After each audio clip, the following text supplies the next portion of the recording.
बिस्मिल्लाहिर्रहमानिर्रहीम। अस्सलामु अलैकुम, मैं हूं सफिया खान। शामिल करते हैं हेडलाइंस। लीगी हुकूमत ने सिंध का पानी चोरी किया, ज़बानी अहकामात पर टेलीमीटर्स बंद किए। वफाकी वज़ीर आबी वसाइल फैसल वावडा के बयान पर कौमी असम्बली में गर्मा गर्मी। मुराद सईद की चोरों को डी चौक पर लटकाने की तजवीज़। शाहिद खाकान अब्बासी बोले चोर कहा तो बाप तक जाऊंगा। फैसल वावडा बोले हमारी तरबियत ऐसी नहीं कि बाप दादा तक जाए। राजा परवेज अशरफ के भाई जावेद अशरफ की नब को धमकी।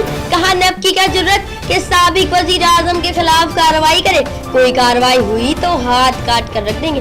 चेयरमैन नब ने धमकियों का नोटिस दिया, कानूनी चाराजोई का फैसला। तर्जुमान नब बोले इदारा किसी की धमकियों से डरने वाला नहीं। बिलावल भुट्टो जरदारी की वजीर आजम इमरान खान पर तनकीद। बोले हुकूमत की कोई खारजा पॉलिसी नहीं, हुकूमत की पॉलिसी सिर्फ भीख मांगना है। बताया जाए सऊदी अरब ने किन शराइत पर बैल आउट पैकेज दिया।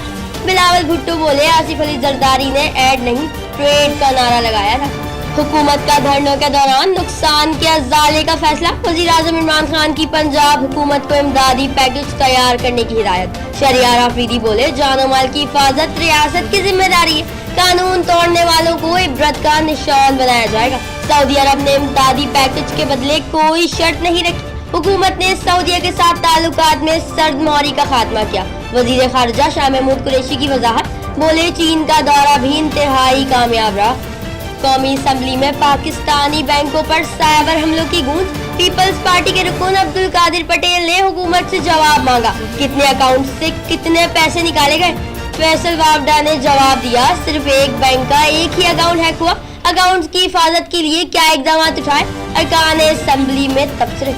तौहीन अदालत केस में गैर मशरूत मुआफी भी काम न आई। पीटीआई रहनुमा आमिर लियाकत पर फर्द जुर्म आयद कर दी गई। मुलजिम का सेहत जुर्म से इनकार। प्रोसिक्यूटर से आइंदा समाअत पर शवाहिद तलब। फिलहाल इतना ही। मजीद खबरों और अपडेट्स के लिए विजिट कीजिए हमारी वेबसाइट csnlive.tv। इसके अलावा आप हमें ट्विटर और फेसबुक पर भी ज्वाइन कर सकते हैं। देखते रहिए CSN।